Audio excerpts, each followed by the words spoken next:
I kind of think of confidence the same way, where it's very easy, surface level, to put it out there. But behind the scenes, when you're in other environments, when you put your head on that pillow before you go to sleep at night, is it the same thought process going on? Problem is, nobody gets to see that. I don't fall for fake confidence like I used to. I don't portray fake confidence as much as I used to, I don't think. And I think that's the growth journey in a nutshell. The more and more you actually grow from the inside out, the less and less you're going to portray fake confidence, I think. Next Level Nation, welcome back to another episode of Next Level University, where we help you level up your life, your love, your health, and your wealth. My apologies for laughing like a hyena in your ears. Alan and I are having a day today on this Monday recording day. We hope you enjoyed yesterday's episode number 1575. One reason we all need to avoid fake confidence. As we spoke about on that episode, we are going to do a part 2 today. Number 1, it was obviously an episode that hit very close to home for one Alan Lazaros, and you obviously have experience with that, way more than I do, I would say. We said we were going to do a part 2 because that was a shorter episode, and I figured if you have dealt with it, well, you've definitely dealt with it. I can imagine that's probably something that a lot of people have, because if you want to be more confident, one of the things that you might have done in the past is surround yourself with people who you think are confident. And I know I was guilty of this for a long time. I used to think everybody who came off as confident was truly confident, not fake confident. But now in retrospect, looking back, you and I have had conversations behind the scenes where we look back and now it is abundantly clear that that person was living mostly in ego. And I've had I would say in my mid-20s, I probably had a lot of fake confidence. I would never intentionally put someone down, but it was really hard for me to root for someone to win when I thought I was going to lose. Yeah. We talked a little bit about that in yesterday's episode. So, when do you think you started the fake confidence? Because I would argue that Kevin and I, for the new listeners, we went to high school together, and when I was growing up, I think I was naive in terms of not knowing that other people weren't confident. And we've talked about the self-belief piece, and if you have self-belief, which is known in psychology as self-efficacy, you basically just believe deeply in your own abilities. You believe deeply in your own competence. You believe that you can achieve what you want to achieve. That's really what it comes down to. And I think that when I heard other people talk with fake confidence, I thought that was real. Yeah. Because mine was. Not all of it, but some of it was. The only time I can think of when I had fake confidence was in my mid-20s when I was really miserable. And I was drinking too much and too often. I was not doing fitness. I was just, I don't know if toxic is the right word. I would say I was as close to toxic as I've ever been, where I was kind of putting on a show. And in reality, I was very insecure and not fulfilled. And now I realize that most of my life I lived from a place of high self-belief and not knowing that other people were faking it. And I'll tell this story very, very briefly, and then I want to ask you some questions, Kev. I was on the phone once with a past NLU team member, and I remember she was having a really hard time achieving her fitness goals. And I said something along the lines of, because we coached together for a while and we got her to her goal weight, her dream weight. She was at like 127. That was like unbelievable. That was beyond what she ever believed was possible. But back then when I first was coaching her as a fitness coach, I had no idea she didn't believe it. I didn't even know that other people don't believe in themselves. I was so naive to this whole thing. Because I remember when she first came to me, I'm like, yeah, that's totally doable. And when I said totally doable, I meant mathematically. Mathematically, we can get you there. That's no problem. And I think that I unintentionally kind of like lessened the hardship of it when just saying it's going to be no problem. When in reality, it'll be really difficult, but it is doable. Okay. Fast forward. She ended up gaining a lot of the weight back. All of the weight back, actually. And she was very, very vulnerable and very sad about it, which I appreciated her honesty and her vulnerability. And I said, okay, so underneath all this, let me get this straight. You just don't believe you can get back there. And it was hard for her to share this, but she said, no, I don't. I really don't think it's possible. And I said, but we did it once before. So obviously you can do it again. And this is me speaking mathematically. Like, there's no reason you can't do that again from my perspective. It's just an honest conversation. And she totally could, by the way. Whether or not she will or believes it is another story. So I said, can you please do me a favor and just pretend for me like you think you can? Because I said, 0 to 10, how certain are you can get back to 127? She said, I don't know, 2. I said, can you pretend? Like, can you act like you're at 10? And she literally put on this, like, front. And she's like, yeah, no, I could totally do it. And I had this moment where I was like, oh, you sound like me. Does everyone think I'm full of it? Oh, I had that was such a humbling moment for me because she sounded like I do when I say we're going to blah, blah, blah, do blah, blah, blah. You know, I was wrong about the marathon, but I actually thought I could do that. I obviously was wrong. And I was dehydrated, and it was 95 degrees, and I was on a track. So I made a lot of mistakes, but when I said I would do that, I actually meant it, mathematically speaking. I thought that I could do it. And obviously I was wrong, but it's not like I was wrong by a huge margin. And if I trained, I certainly could do one. And whether or not that comes off icky to people, I think self-belief, when it's real, is very hard to distinguish from self-belief that is being faked.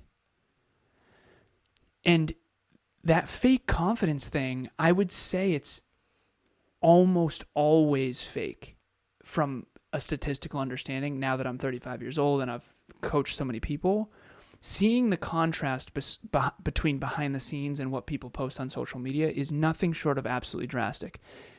And Kevin and I do this too, so I'm not making humans wrong for this. It's just the facts. And I can think of several people who really, really, really, really struggle with self-confidence, who you would think, based on their social media, are like the most confident people on this planet. And I just think it messes with all of us. And I just want to, hopefully for our listeners, can we just opt out of this misunderstanding so that from now on we can build something that is tried and true and real, instead of feeling like this person where she on deep down doesn't believe it's possible to get back to 127, but yet kind of has to put on this show that it is in order to feel secure in herself or whatever. So I think what's ironic is the people that are the most inwardly secure are actually the least concerned with what other people think. It's like this weird thing. I think it's a layering. It's when you were talking, I was trying to think of an analogy, as I do. I love my analogies. And what came to mind was someone who is truly confident, and I'm definitely not the foremost authority on confidence. This is something I've been working on for a long time, but I definitely still have my moments. Something happens in a public environment. What is the difference? What is the drasticness of the difference between the way you react in person when it happens and the thoughts you have later about it? Yeah. I think that's a really good... I remember this is very telling. This is a very telling time in my life. Middle school. I was dating, I'll just use one word. I had a girlfriend at the time. Very popular in our school. One Amy. There was an Amy. Okay? Mm-hmm. And again, this is like second grade dating, so this doesn't even count. This isn't real. Nothing, nothing. Yeah, maybe we like wrote each other notes or something. I don't know. But I remember I was coming back from gym class, and one of my buddies was like, yo, did you hear Amy's breaking up with you? I was like, dude, I don't even care. I don't even care, man. I was devastated. I was absolutely devastated. Again, was I going to go on to marry this person? No, this was like middle school. Maybe we were Valentine's or something. I don't know. But that's a drastic difference between the way I reacted and the way I felt. I didn't feel that. I wasn't confident to the point where I said, it's going to be fine. It's not a big deal. Maybe she found someone else, whatever. I think that's a really good way to look at it. Because I think confidence is depth. The same way, the same way you react when it happens is the same type of energy you have about it later when you reflect on it. It's not different. It's the same.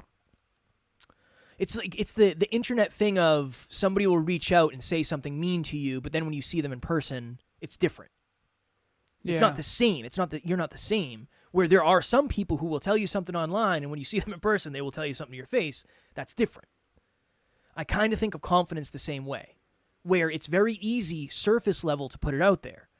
But behind the scenes, when you're in other environments, when you put your head on that pillow before you go to sleep at night, is it the same thought process going on? Problem is, nobody gets to see that. That's the challenge about it. We only see layer one, and that's usually the layer that we decide we want people to see. I want to show both ends of this, because what Kevin's saying is that there's a large difference between what you show outwardly and what you feel inwardly. I think that I've been guilty of the opposite, where I'm just going to share this, even though it's actually genuinely so scary to share this. So the half marathon was really easy. I wouldn't say that outwardly typically, because I would be afraid that it would sound arrogant.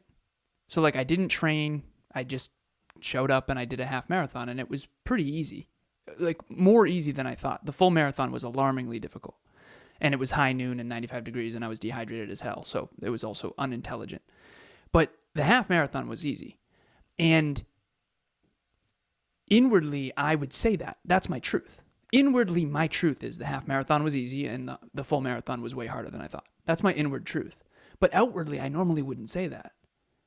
It takes a lot of courage to say that. And the reason why is because my inner truth is actually better in some cases than what the outer looks like. So the outer looks like I just was destroyed by that marathon, and that I was completely humbled, and that it was super difficult, and blah, blah, blah. And that's all great, and that's fine. But inside me, it was really, really humbling, the full marathon, but the half marathon was shockingly easy for me. And I know I could do that again and whatever, but I think that while some people are portraying to be more than they are, like you with Amy, it's like, oh, I don't care at all. And then inwardly you're so hurt. Sometimes it's the opposite, where inside I have not even a shadow of a doubt. But outwardly I'm pretending to be doubtful because I don't want to be seen as so arrogant. Yeah. And I think that that's been really hard for me, particularly when it comes to business or fitness or things like that. And I'll give you one example, because some people actually are like this. So Emilia is the most confident person I've ever personally met. And it's been fascinating to sort of study her, because inside of her, it hasn't actually been that difficult to exercise every day for almost 2 years. And that's her genuine inside truth. Like inside of her, it's not been that tough. And I was honest with her, and I said, for me, it's been pretty hard. Honestly, it's been like sometimes I just really, really, really don't want to do it. I mean, we went for a walk in the snow last night at 10 o'clock at night. I mean, sometimes I just really hate it. For her, she was honest. She's like, I don't know. It's not really that difficult. That's her truth. But if she were to act like that outwardly, I think a lot of people would get triggered by that. And so we're all sort of conditioned to be either less than or more than we are. If you are not that much, you almost have to pretend you are. And if you really are that much, you kind of have to pretend you're not. And it sucks because you have to pretend. And that's what I really want this second episode to be, rather than me just crying on the last one. I just think I'm done pretending with everything.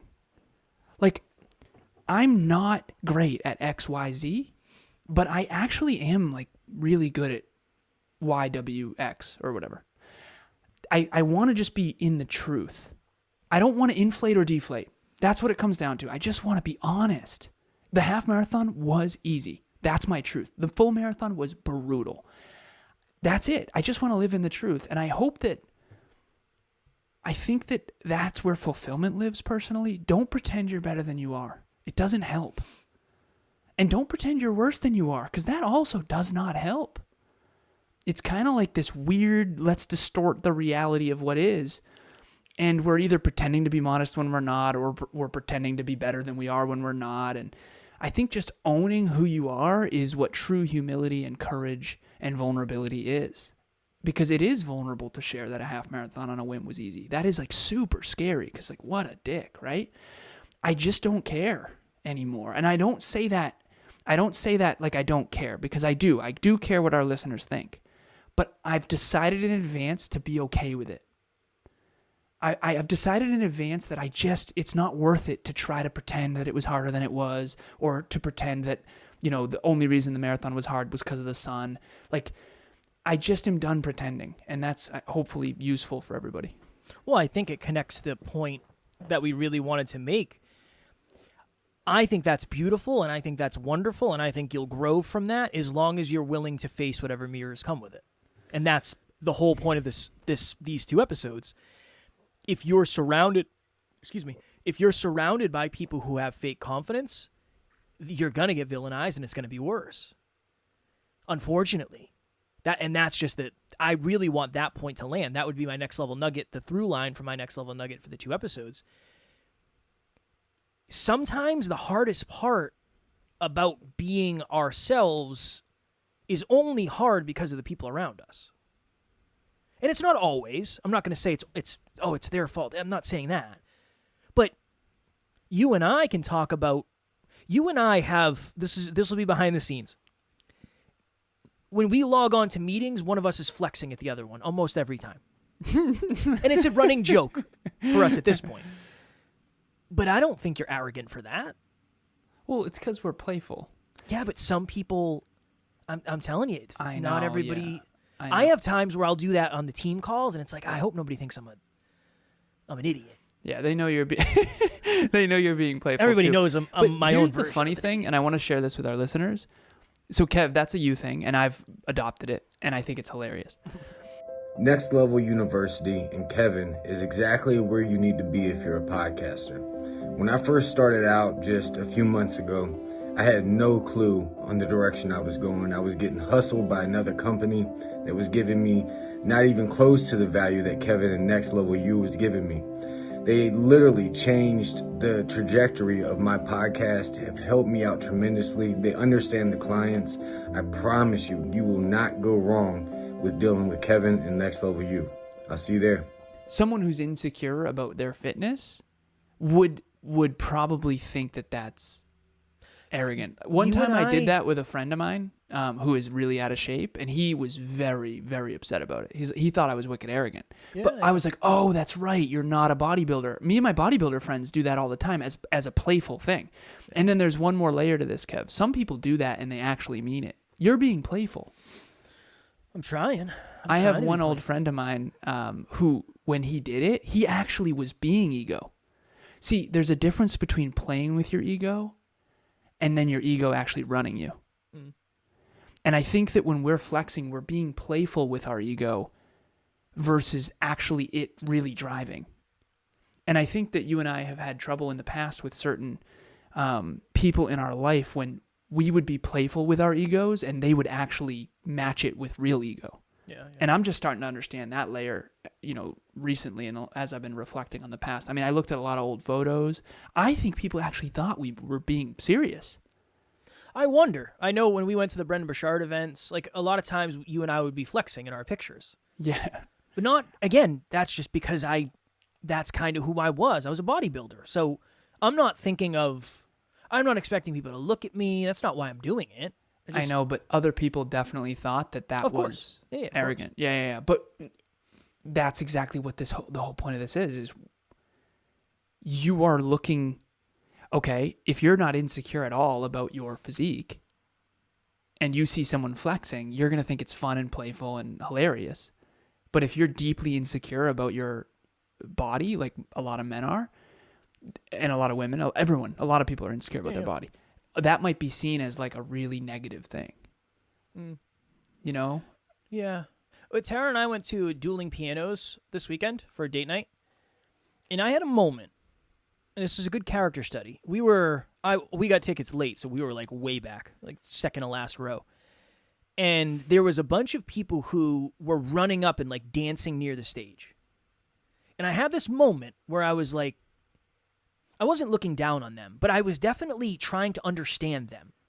Like, are you dancing because you want people, do you want the significance, or do you just love it that much and you're that level of confident where you're just dancing because that's what you want to do? And there was a piece of me that I was envious. There was a piece of me that was envious that I wouldn't do that. But I think the natural tendency first is to villainize. It's like, oh my God, what are you doing? When in reality, there's probably a piece of me that wishes I was confident enough to do that. 100%. So 100%. I think that speaks to, yeah. I remember, you've done a lot of photo shoots, but I remember I did a photo shoot back in the day with one of my partners, and the photographer said, do you have any shorts? Because it was at the beach. I don't think I brought a bathing suit. I was like 2 weeks out from my show. I was riding the struggle bus. This is the last thing I should have been doing. And I said, no, I have compression shorts on underneath. And she said, well, you don't want to take pictures in those? And I said, I don't care. I'm in really good shape. I wasn't even thinking about it. But now in retrospect, there was a lot of people looking at me and they probably thought I was a fool. For sure. Yeah. Here I am standing, you could see some stuff, the outlines of some stuff in compression shorts. Yeah, I've been there. You can see that. I know you have. So that's another. Yeah, I wonder. This will be the again last next level nugget for this. Next time you see someone doing something that represents what you think confidence is. I thought I fixed my chair, but I didn't. Damn it. Ask yourself, am I villainizing this? Right before this, I have the drill and everything. I thought I fixed it. I don't know what's going on with my chair now. The uncertainty is driving me crazy. We'll have it done by the end of 2024. Yeah, by this time next year, it'll be done. Is it the fact that they are more confident than I am that is triggering me? Is there a little piece of me inside myself that wishes I had the confidence to do what they're doing, and rather than admitting I don't, I'm going to make them wrong for it? Or is it toxic ego? That's why this is so hard. Because some people are faking it. And this is the question. When you see someone who is seemingly super confident, are you triggered because you're jealous of the confidence they have and you deep down want that confidence yourself? Or do you know intuitively it's fake? For me, it's the first one. Really? Yeah. I can usually tell pretty. I mean, you know me. I have a pretty good tell on people. You're definitely okay. So how can you tell? Can we just talk about that for a second? How can you tell? Like, how did you know that mine? I mean, you're one of the very few people who didn't consider me wildly delusional. Yeah. Why? What? I saw. How can you tell? I saw the way you operated behind the scenes. It was different. It was different. I remember this will be fun. This will be when you and I first started working together. I remember we were in Worcester, where I was living at the time, and you did a social media post, and you spent like 25 minutes writing the caption, and then you deleted the whole thing. And I laughed at you hysterically. And then you laughed for like a minute, and you're like, shit, gotta do it again. And I was like, you're gonna write the whole thing over again? And you're like, yeah, man, I have to. And it's like, you're different. Okay, cool. So everything you say is probably real, and it's the difference. I deleted it by accident. Something happened. I think maybe you closed your phone or something. Yeah. You didn't delete it and say like I'm gonna write it over. Something happened, or there was an error and it didn't post. Yeah, Facebook will jeff you sometimes. Or and Instagram. you did the whole thing over again. It's behind the scenes. Yeah, behind the scenes, you showed more than you talked about publicly. That's what I would say. And there are some people that I've been around that it's not like that. It's the opposite, yeah. It's the opposite. Most people can't see the behind the scenes though. That's the unfortunate part. Well, right? So they can't know that I'm not all talk.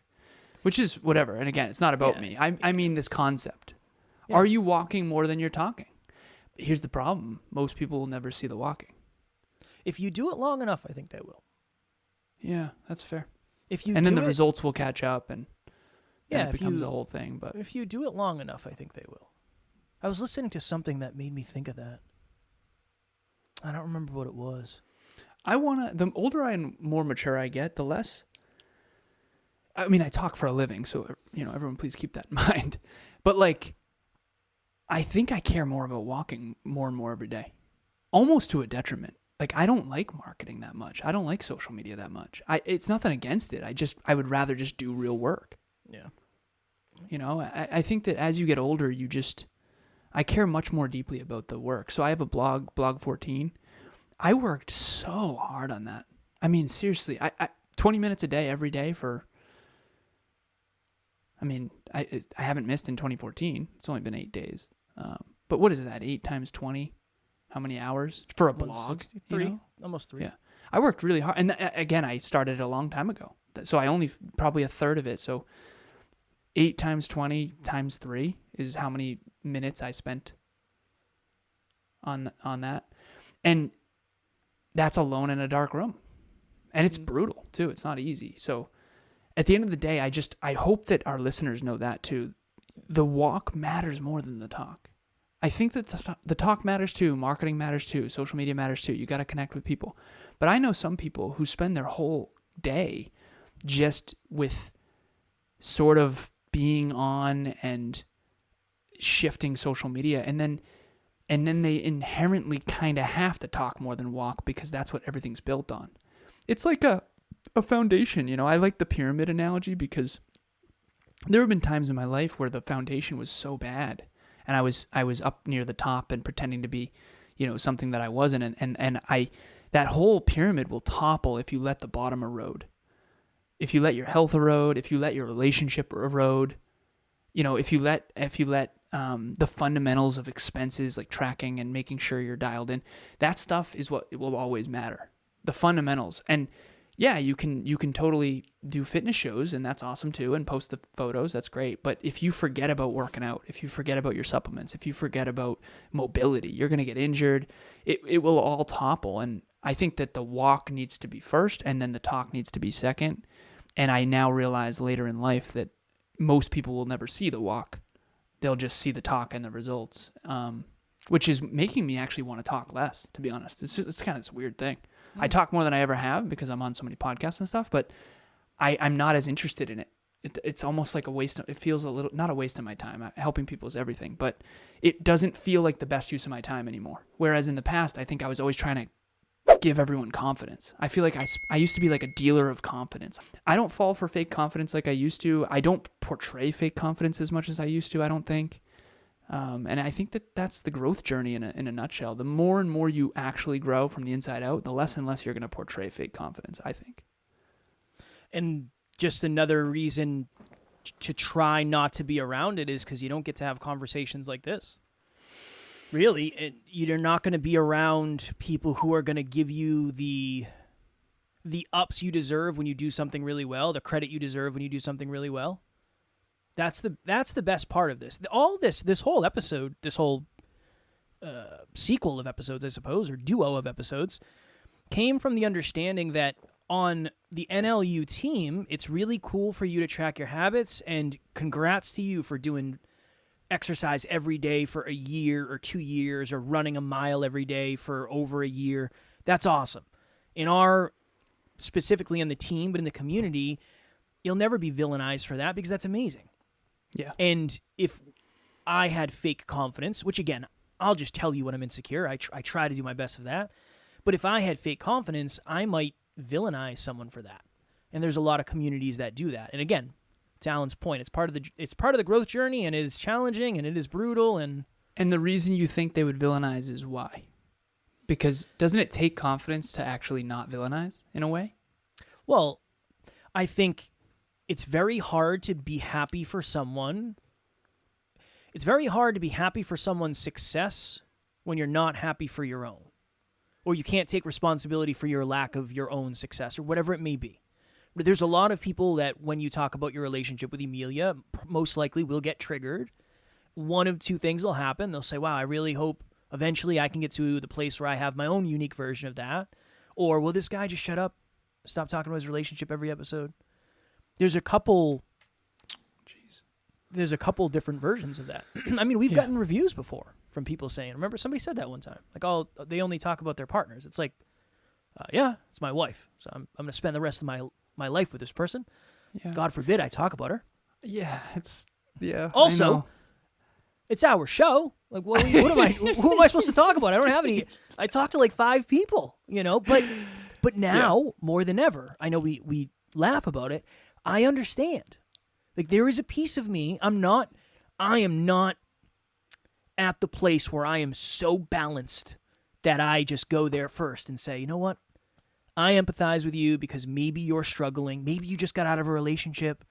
Maybe you just lost the person you loved. Maybe you've been searching for someone and you've been struggling to find them. I try to find empathy because I think I can understand. I've been that guy. I've been that guy who has seen people in nice cars and said, "Oh, it must be nice." And now I have a nice car. The difference is you weren't a bully. I wasn't a bully. That's the difference. You weren't a bully. So I'm with you on the yes. If you villainize but don't attack, I'm with you. But the bullies, man, I can't be okay with it. Yeah, I understand. I think that's the difference between our community and other communities. There's no bullies. Bullies are insecure deep down. Truthfully, and that's why they're bullying people.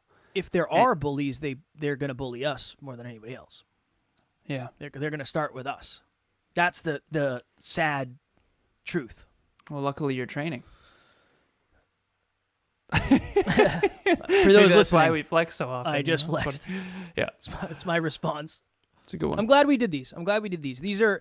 I know this was a couple episodes that are a little bit different because there was a lot going on just in terms of conversation. But I think this is one where you and I were both exploring. And whether you're watching or listening, think about it. Think about the people in your life who are truly confident, who they are the same behind the scenes as they are in front of the scenes, whatever that means. And think about the experiences you've had with them and the interactions you've had with them, and then try to think of other people.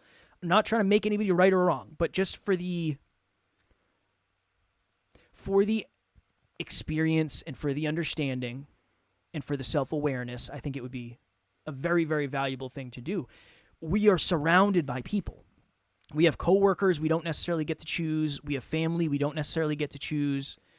Just understanding these things, these dynamics, has been super, super helpful, for sure.